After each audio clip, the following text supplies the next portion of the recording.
তো আমি আর আমরা সবাই মিলে একসাথে মুনাজাত ধরলাম। আর এই মুনাজাতটা হচ্ছে আমাদের প্রথম রোজার উপলক্ষে। আপুর সাথে অনেক মজা করলাম। তো এই যে দেখতে পাচ্ছেন আমি আর রাব্বি আর স্যার তিনজন মিলে আরো দুই একজন মিলে আমরা চলে আসলাম ইফতারি বাজারে ইফতারি কেনার জন্য। তো ইফতারি কেনা শেষ করে আমরা চলে গেলাম ফলপট্টির ভিতরে। তো ওইখানে খেজুর কেনার জন্য তো এত পরিমাণ কাউট আর এত ভিড় বলার বাহিরে। তো এইখান থেকে খেজুর কিনা শেষ করে চলে গেলাম আমরা ডায়মন্ডের দোকানে।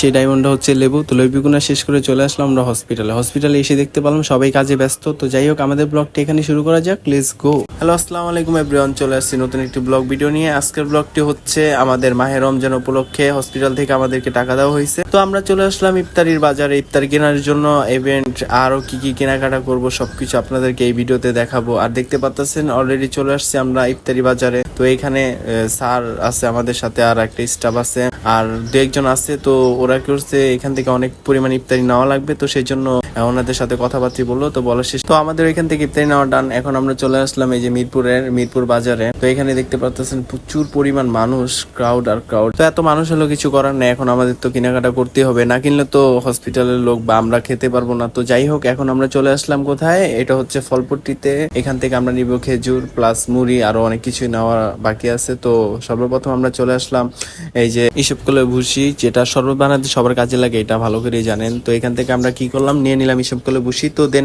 এখান থেকে আমরা চলে যাব আমরা মুড়ি নেওয়ার জন্য। এই যে সামনে দেখতে পাচ্ছেন এই যে মুড়ির দোকান। তো আমরা এখান থেকে কি করলাম, মুড়ি নিয়ে ফেললাম। তো মুড়ি নেওয়া শেষ করে এখন আমরা যাব খেজুর কেনাকাটা করার জন্য। তো আমার এই যে দেখতে পাচ্ছেন যে স্টাফটা, সো খুবই হতাশ যে কি করবে বা এত মানুষের ভিতরে কিভাবে এগুলা নিবে। তো যাই হোক অনেক ভিড়ের ভিতরে চলে আসলাম আমরা খেজুরের দোকানে। তো এখান থেকে যে আমাদের একটা খেজুর পছন্দ হয়েছে, তো এখানে খেজুরটা নেওয়া হয়ে গেল, খেজুর নেওয়া ডান। এখন আমরা চলে যাব ডায়মন্ডের দোকানে।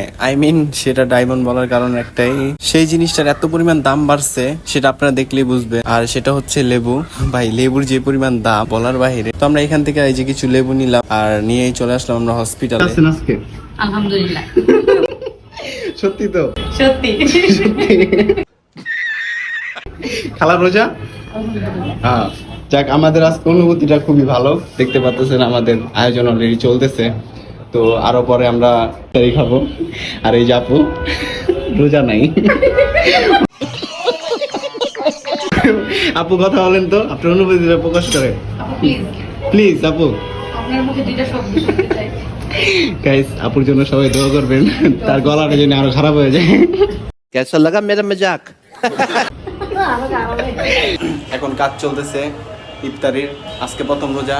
আরো বাকি 30টা রোজা যেন রাখতে পারি, আমাদের জন্য সবাই দোয়া করবেন। তো যাই হোক এই যে দেখতে পাচ্ছেন রাব্বি অলরেডি অনেক কিছু রেডি করে ফেলছে। আর এই যে দেখতে পাচ্ছেন সবাই মিলে কিন্তু কাজ করতেছে। আর এমনি তো হাতাহাতি কাজ করলে খুবই তাড়াতাড়ি কাজ শেষ হয়ে যায়। আমাদের ইফতারের আয়োজন কমপ্লিট। সবাইকে রমজানুল মুবারক। ও দেখান জানা তো দেখছেন পিএস করতেছে আরেকজন। সবাইকে রমজানুল মুবারক।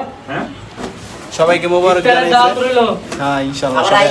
মিরপুর অলিগেশন হসপিটাল আইয়ে বলেন না। সবাই খুবই কাজে ব্যস্ত আর আমি ভিডিও বানাতে ব্যস্ত। খালা ঘন কথা কয়, প্রচুর কথা কয়। তো আমাদের আয়োজন প্রায় শেষের দিকে। রাজল ভাই আপনি কি রোজা আছেন আজকে? আলহামদুলিল্লাহ আজকে রোজা আছে। সবার উপরে তো থাকবো না, গেলে মুসলমান মানুষ। হ্যাঁ ঠিক আছে। তো আমাদের খাবার দাবার রেডি করা শেষ। এখন আমরা খাবার নিয়ে চলে আসলাম মসজিদের ভিতরে। তো এটা এই যে মাখানো হয়েছে, প্লাস যে কয়জন আমরা খাবো সেগুলো একটা করছে। আজকে আয়োজনের পিছনে যারা কষ্ট করেছে সারাটা দিন, আল্লাহ তুমি তাদেরকে কবুল করে নাও। আমিন। এর উসিলা করে তাদের জীবনের গুনাহ খাতাকে তুমি মাফ করে দাও। আমিন। যারা এর পিছনে মেহনতি বান্দারা এখনো কাজ করে যাচ্ছে তাদেরকে তোমার পথে তুমি কবুল করে নাও। আমিন। আর কি তো ভাই একটু মজা করলো। যাই হোক এখন আমিন ধরা হইলো। তো আজকের ব্লগটি এই পর্যন্তই। যদি ব্লগটি ভালো লেগে থাকে অবশ্যই লাইক কমেন্ট শেয়ার করে দেবেন। আর দেখা হবে নতুন কোনো ব্লগ ভিডিওতে। আল্লাহ হাফেজ।